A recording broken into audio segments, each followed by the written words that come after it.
A usted muchas gracias por estar con nosotros en TN23, el canal de noticias único en Guatemala y en Centroamérica. Les saludo a nombre de un completo equipo de comunicadores sociales que hacemos posible esta transmisión de 24 horas. Ahora empezamos esta franja, el rostro de la noticia. En media hora son analizados temas importantes para la sociedad guatemalteca en voz de expertos en cada una de estas temáticas. Hablaremos hoy sobre el IUSI, el impuesto único sobre inmuebles que pagan todas aquellas personas que poseen un bien inmueble en Guatemala. Pero se ha hecho un estudio reciente respecto al mecanismo del cobro y sobre cómo se utiliza también lo recaudado. Algo muy importante entonces para nuestra economía que hoy vamos a conocer en detalle con nuestro invitado, el licenciado Carlos González Arévalo, quien es coordinador del Departamento de Investigación y Consultoría Económica de ACIES. Bienvenido. Muy buenas tardes, mucho gusto. A usted gracias por estar con nosotros y para que empiece a contarnos entonces la raíz, la importancia de hacer un estudio profundo sobre esta temática, sobre el IUSI. Sí, mire, el impuesto único sobre inmuebles creemos que tiene un potencial grande para las municipalidades del país se agencien importantes recursos. E igualmente constituye un reto para estas la buena utilización, la correcta utilización de esos recursos, ya que la ley establece que el 70% debe destinarse a gastos de inversión en las respectivas comunidades y solo un 30% para gastos de funcionamiento. Entonces creímos conveniente hacer un estudio para tratar de optimizar la recaudación del impuesto y también el uso de los recursos en beneficio de las comunidades. ¿Cuándo fue creado el IUSI? ¿Cuál fue el mecanismo? ¿Fue el correcto? Mire, el antecedente más lejano del impuesto territorial, porque se le llama impuesto territorial, impuesto predial, recibe todos estos nombres, impuesto único sobre inmuebles se llama en Guatemala, surgió en 1873, cuando se creó un impuesto territorial con el objeto de financiar la construcción de carreteras. Luego en todos estos años, una serie de reformas, hasta que en el año 98 se emitió por el Congreso de la República la ley específica que regula el impuesto único sobre inmuebles. ¿Cumplen las municipalidades con lo preceptado en las leyes?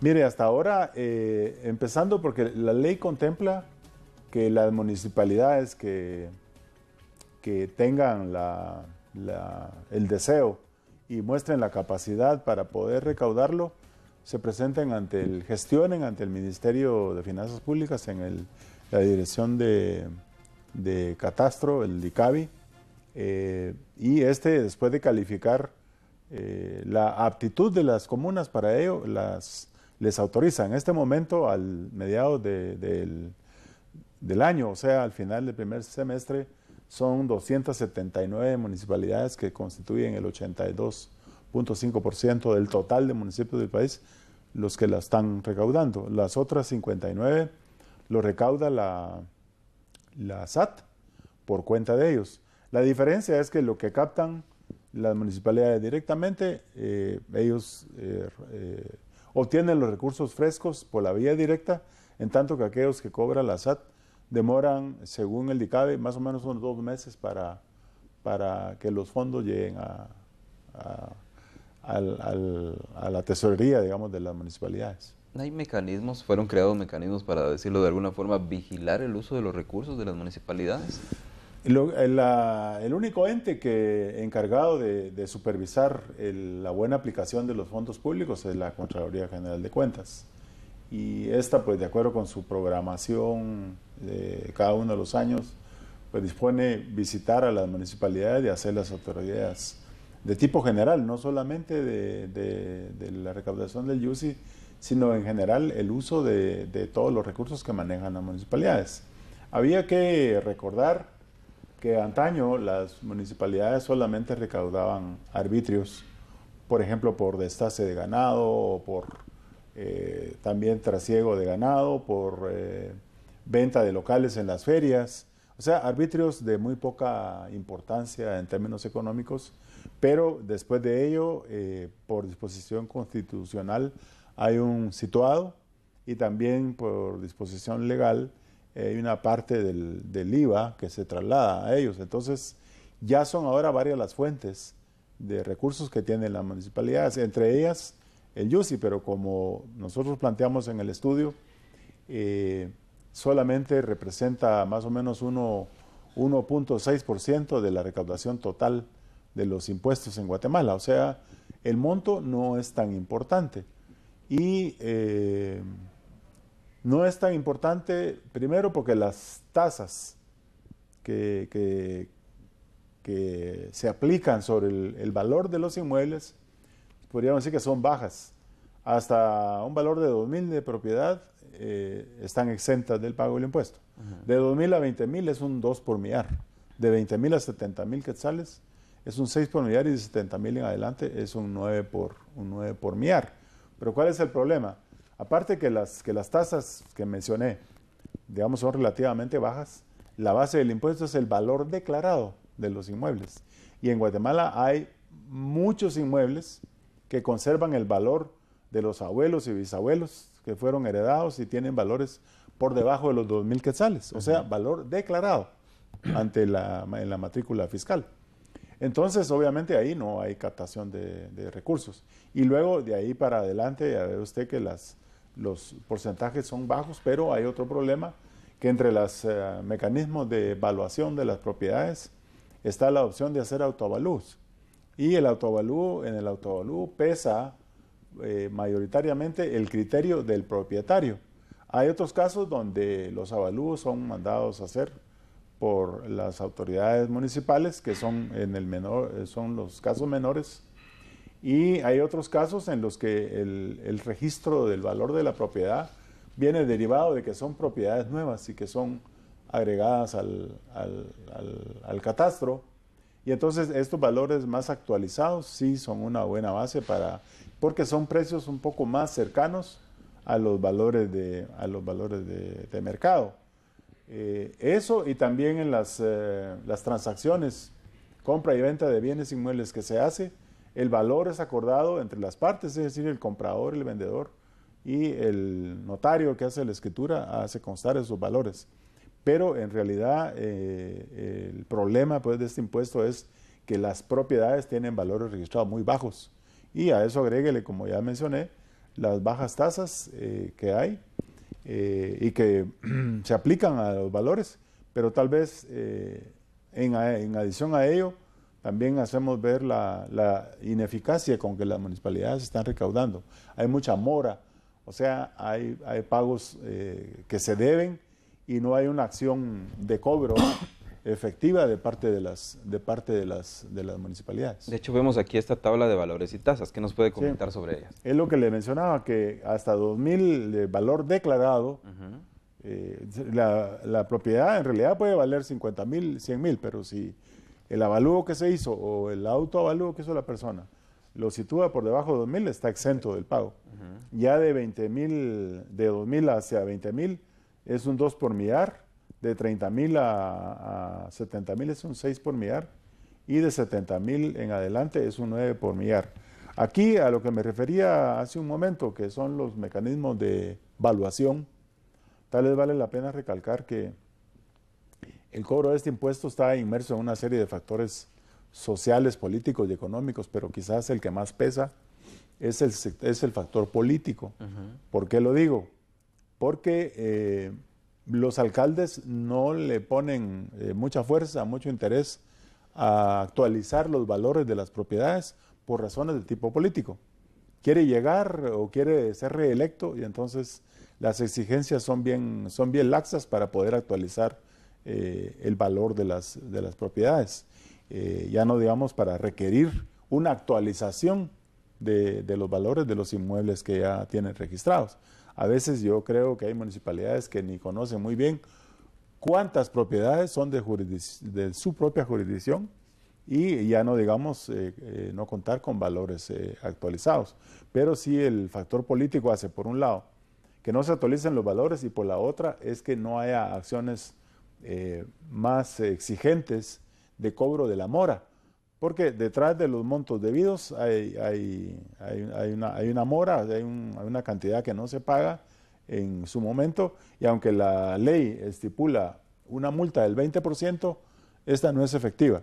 La ley establece sí que está libre de intereses resarcitorios O sea, no hay un sobrecargo al monto debido, pero se cree, no se pudo establecer por la situación del conflicto político que vivió Guatemala desde el 16 de abril, no fue posible acercarse a las comunas para platicar con los alcaldes y revelaran un poquito de más información, porque detrás de ello hay la presunción, sobre todo para aquellas municipalidades que concesionaron a empresas privadas el cobro del IUCI, hay la presunción que ahí ha habido actos de corrupción.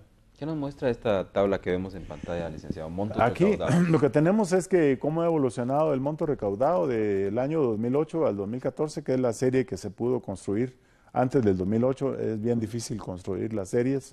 Tenía una recaudación de 480 millones en el año 2008 y de ahí evolucionó a 829 para el año 2014. En la columna del centro, así la tercera, refleja lo que está cobrado por las municipalidades, que es la mayoría, pues casi es un 100%. Y mínima parte, o sea, son los 279 municipios que ya lo están cobrando directamente, y lo recaudado por la SAT, a cuenta de aquellos 59 que todavía no lo hacen.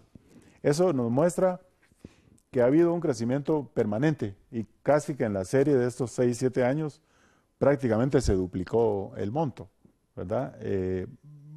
Nosotros en la investigación también encontramos en un mapa que está incluido por ahí, que es en el departamento de Guatemala donde más se recauda, son 679 millones, algo así como unos 37 en Escuintla, y en tercer lugar está Zacatepeques. ¿Por qué es así?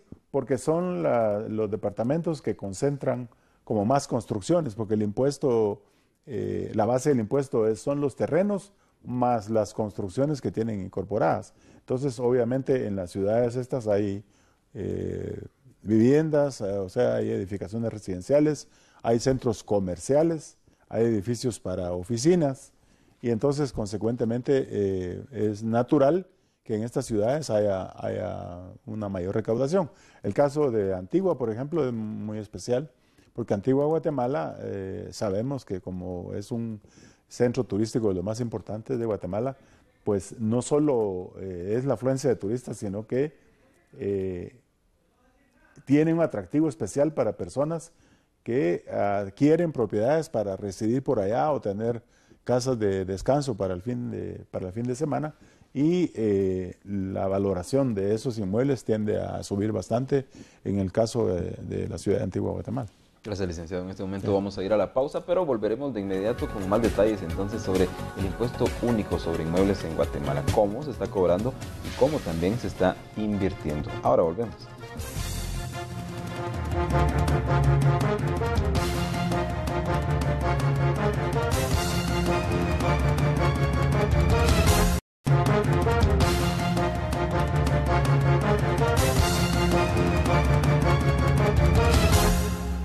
Continuamos en TN23 y en el rostro de la noticia, tema muy importante entonces para todos los guatemaltecos, el cobro del impuesto único sobre inmuebles. Afectos, pues todos aquellos que poseen un bien inmueble, como estamos escuchando y viendo en este programa, con nuestro invitado, el licenciado Carlos González Arévalo, coordinador del Departamento de Investigación y Consultoría Económica de ACIES. Por lo que usted nos comentaba, licenciado, entonces esto va en constante crecimiento, la recaudación. Así ¿Es aceptable entonces para el país? Así es, mire, lo que yo quisiera aclarar a nuestros televidentes es que después de la presentación que se hizo el día jueves 3 de diciembre, en uno de los medios escritos decía que nosotros estábamos proponiendo el incremento del IUCI, pero yo creo que fue malentendido. Nosotros lo que estamos proponiendo mecanismos para mejorar el cobro de lo que se tiene y no para incrementarlo.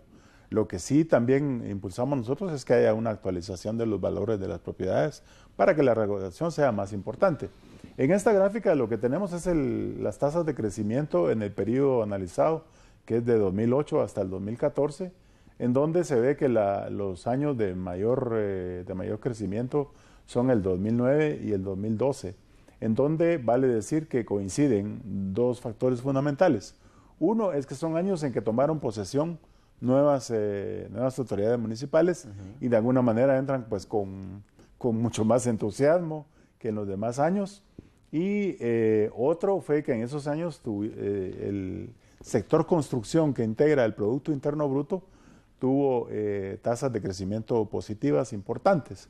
Entonces, si se construyó más, hubo más valores que se incorporaron al catastro y consecuentemente motivó el incremento del impuesto. Siempre en la gráfica anterior, la parte de poco crecimiento, que es el 2011, es un arrastre, un efecto de arrastre que se dio en el 2010 y en 2011, cuando creció, pero a tasas inferiores que el 2009, por razones de la crisis económica mundial, que impactó en la recaudación tributaria en general, no solo en este impuesto.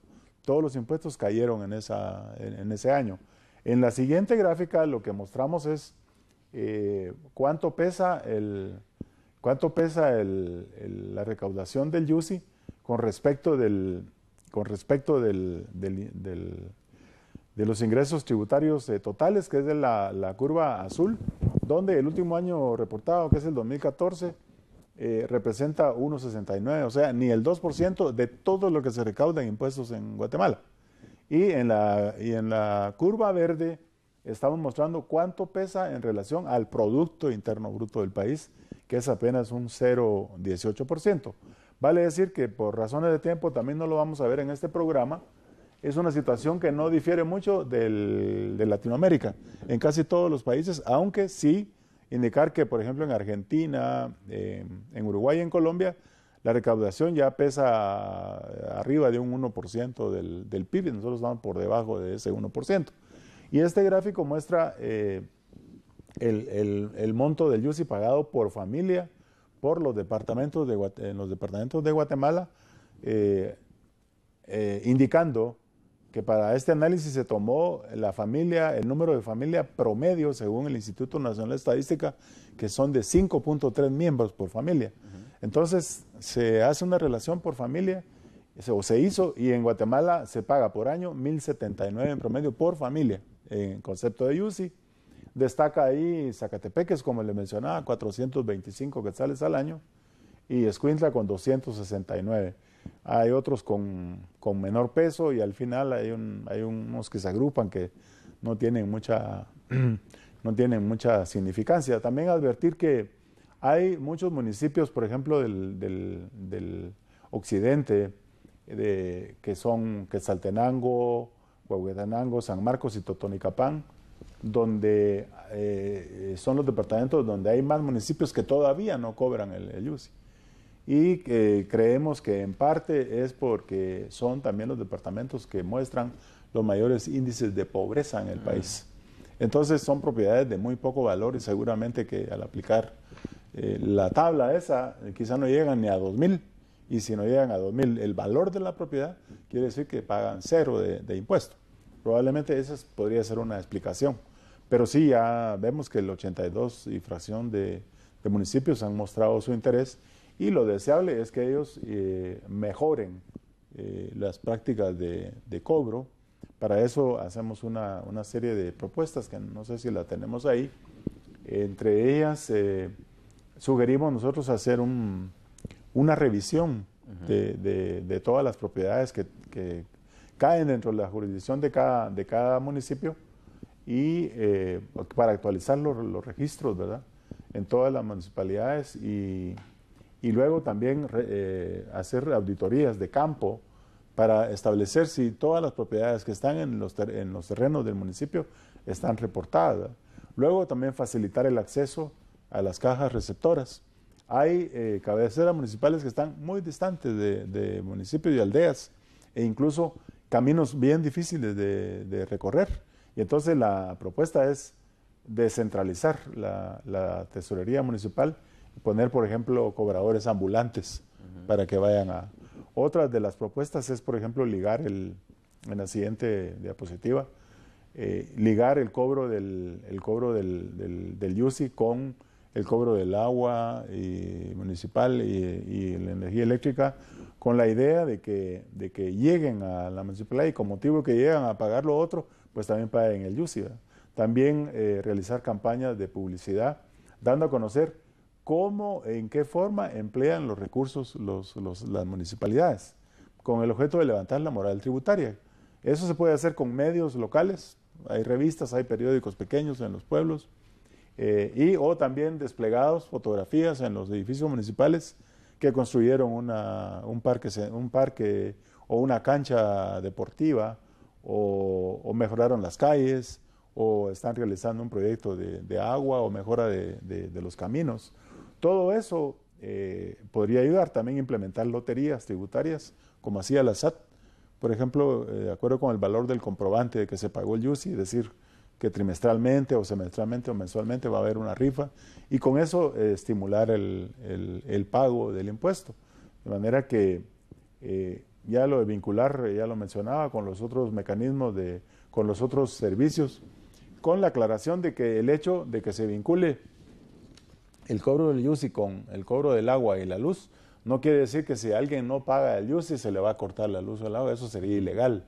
La idea es que el viaje que hace aproveche para pagar lo otro, ¿verdad? Si le llegan los recibos juntos, entonces hace el pago de todos los.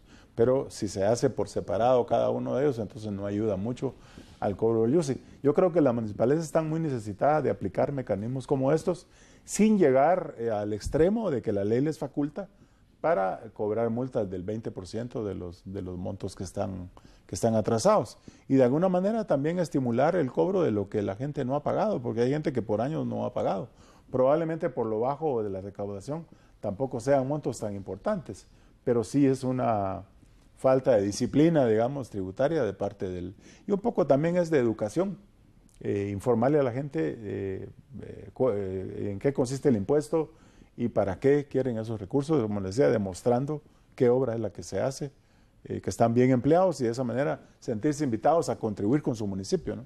Estamos por concluir, entonces, para que nuevamente hablemos sobre las conclusiones, sobre las sugerencias que hacen ustedes. Sí, mire, las sugerencias principales son las que le mencionaba, cómo mejorar la recaudación. Creemos que eso es un aporte que hacemos para las municipalidades. Tal vez algunas de esas sugerencias ya las están aplicando, otras no. Y hacerle ver a las municipalidades, a las comunas, que esta es una fuente importante de recursos que bien aprovechada le puede ayudar a la tesorería municipal para disponer de recursos frescos y hacer mucha obra y dejar un buen rastro de su paso por la municipalidad, por los alcaldes que son electos, o sea, que sean recordados por la obra que han hecho, no solo con lo recaudado por el IUCI, sino las otras fuentes que reciben las municipalidades, ¿no? Y también resaltar la recomendación de que deben actualizarse los valores de las propiedades a fin de que la recaudación también sea mayor. En la medida en que los valores de las propiedades se acerquen más al valor comercial de las mismas, obviamente la recaudación va a ser mejor. Es el caso, vale para finalizar, indicarle que en los municipios de la costa sur, por ejemplo, si usted ha viajado por allá, ve grandes extensiones cultivadas son ganaderías, son cultivos de caña, pero son propiedades que, a pesar de que son extensas y que tienen un gran valor, usted va a ver los valores en el catastro municipal y no responden en nada con lo que puede ser un valor comercial, como si usted lo fuera a comprar. Si lo va a comprar, le cuesta muy caro. Gracias, entonces, licenciado González, por estar con nosotros. Mucho gusto, don Víctor. A usted muchas gracias por estar aquí, darnos a conocer este estudio importante que fue presentado recientemente, hace pocos días, sobre el IUCI, Impuesto Único sobre Inmuebles, sobre cómo se recauda. Pueden adquirir en Asíes también un ejemplar. Pueden adquirir uno o en Asíes. En Asíes físicamente, o también consultar la página de Asíes. Muchas gracias entonces nuevamente, y a usted por sintonizarlo. Lo invito a quedarse aquí en TN23. Vienen noticias y vienen programas que también van a interesarle mucho.